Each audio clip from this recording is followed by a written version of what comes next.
Di sebuah pulau kecil bernama Madeira, jauh dari gemerlap stadion-stadion raksasa dunia, seorang anak bernama Cristiano Ronaldo dos Santos Aveiro tumbuh di tengah keluarga sederhana.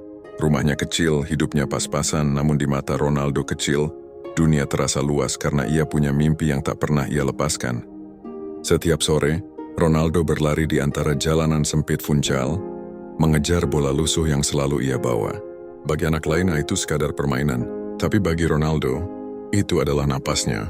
Itu adalah jalan keluar dari kemiskinan, dari rasa tidak berdaya, dari hidup yang serba terbatas. Ayahnya, meski bergelut dengan kesulitan, selalu melihat kilau di mata putranya. "Terus berlari, Chris. Suatu hari dunia akan melihatmu," kata ayahnya.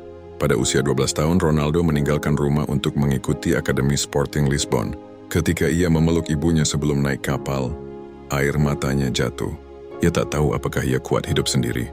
Tetapi ia tahu satu hal, mimpinya terlalu besar untuk ia tinggalkan di pulau kecil itu. Di akademi, ia bukan yang paling besar, bukan yang paling kuat.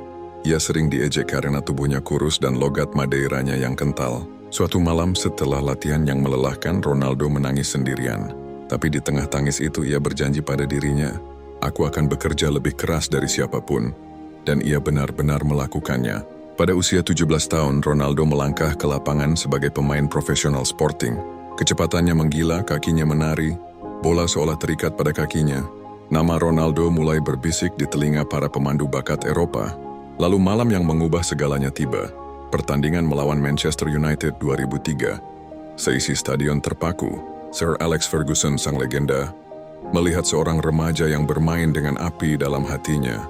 Usai pertandingan, ia berkata pada stafnya, "Kita harus membawa bocah itu."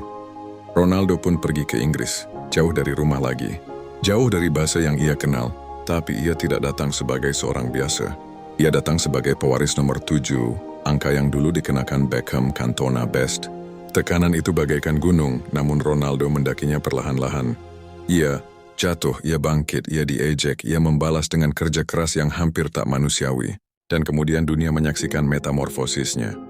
Ronaldo menjadi mesin gol. Ia terbang, ia menembak dari jarak yang tak masuk akal. Ia berkembang menjadi kekuatan alam yang tak bisa dihentikan.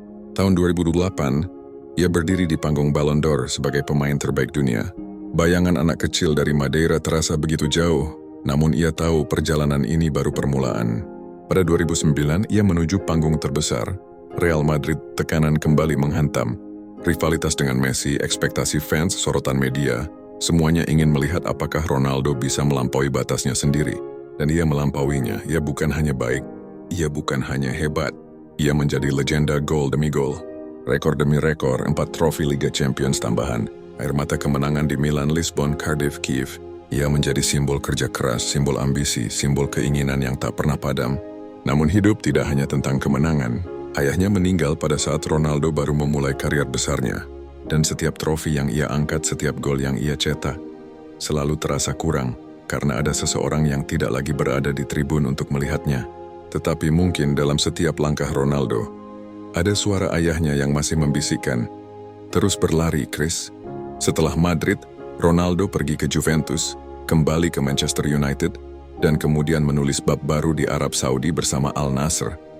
Meski usia terus bertambah, ia tidak pernah berhenti bermimpi, dan tidak pernah berhenti membuktikan bahwa mimpi tidak mengenal batas waktu.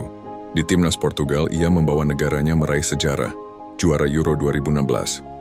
Malam itu, meski cedera dan tak bisa melanjutkan pertandingan, Ronaldo berdiri di pinggir lapangan, berteriak, mendorong rekan-rekannya, memimpin dengan hati yang menyala.